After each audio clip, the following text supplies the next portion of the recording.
Osmania university నుంచి వచ్చింది అనితా ముదిరాజ్ గారిని మాట్లాడాల్సిందే కోరుతాం.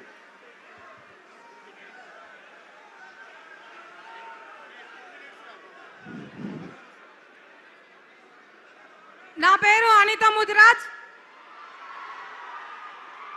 ఇక్కడికి విచేసి వచ్చినటువంటి నిరుద్యోగ యువతి యువకులకు మరియు అదే విధంగా బీఆర్ఎస్ ప్రధాన నాయకుడు మన కేటీఆర్ అన్నకి ఇంకా ముఖ్యమైన నాయకులందరికీ నమస్కారం.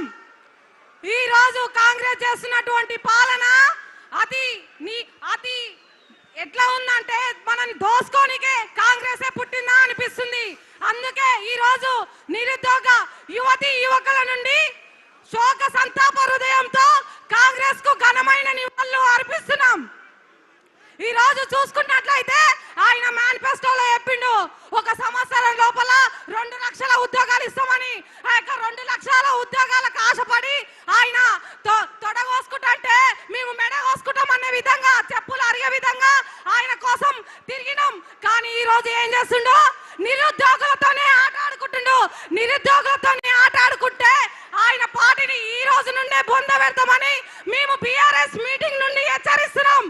ఈ తెలంగాణ అంటే ఎవరిది అనుకున్నావు? రేవంత్ రెడ్డి, నువ్వు ఒక పాలమూరు బిడ్డ, వెనుకబడ్డ జిల్లా నుండి వచ్చినావు. మా నిరుద్యోగ సమస్యలను అర్థం చేసుకొని ఈ రోజు రాష్ట్రాన్ని పరిపాలిస్తామని మేము అనుకుంటే ఈ రోజు మాతోనే చెలగడ్డ మాడతావా? ఖబర్దార్ రేవంత్ రెడ్డి అని కూడా మేము హెచ్చరిస్తున్నాం. అదే విధంగా చూసుకున్నట్లయితే ఆయన 2040 దాకా సీఎం అయితే అంటాడు. ఏ విధంగా అయితే సీఎం నువ్వు ప్రజా వ్యతిరేకంగా పాలన చేసావా? ఖబర్దార్ రేవంత్ రెడ్డి అని కూడా మేము హెచ్చరిస్తున్నాం. అదే విధంగా చూసుకున్నట్లయితే ఆయన 2040 దాకా సీఎం అయితే అంటాడు. ఏ విధంగా అయితే సీఎం నువ్వు ప్రజా వ్యతిరేకంగా పాలన చేసావా? మేము ఉద్యోగాలు అడిగితే మేము ఈ యొక్క రాష్ట్ర టెర్రరిస్టు లాగా నీకు కనబడుతున్నామా? ఎండ్రిని ఓసి చంపుతుంటావా? ఎండ్రిని ఓసి చంపడికే నిన్ను కుర్చీలో కూర్చోబెట్టినావా? నీ బాధ్యత కాదా? మేము అడిగిన ఉద్యోగాలు వేయని కానీ కూడా మేము అడుగుతున్నాం. తక్షణమే 20,000 నోటిఫికేషన్ తోని నువ్వు ఈ రోజు ఉద్యోగాలు రిలీజ్ చేస్తానని అనుకుంటే ఈ రోజు బొంద పెట్టడానికి మా అడుగులు ముందల పడ్డాయని కూడా హెచ్చరిస్తున్నాం. ఉస్మానియా యూనివర్సిటీ నుండి మరో ఉద్యమం బయలుదేరుతుందని కూడా మేము హెచ్చరిస్తున్నాం. ఈ యొక్క మీటింగ్ పెట్టినటువంటి ప్రతిపక్ష నాయకుడు మన కేటీఆర్ అన్నకి మనస్ఫూర్తిగా ధన్యవాదాలు. ఎందుకంటే ఈ రోజు మా బాధ ఎంత ఘోరంగా ఉందంటే అంత ఘోరంగా ఉంది.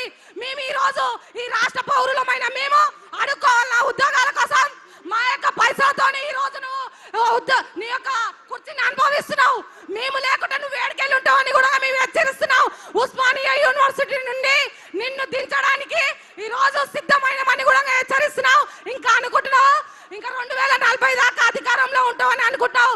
నువ్వు చూసుకున్నట్లయితే పక్క రాష్ట్రంలో కూడా సిద్ధరామయ్యని పక్క జరిపి వేరే నాయకుని కుర్చీలో కూర్చోబెట్టారు. ఈ 2 ఏళ్ళు కూడా నీ పాలన కాపాడుకో అని కూడా మేము హెచ్చరిస్తున్నాం.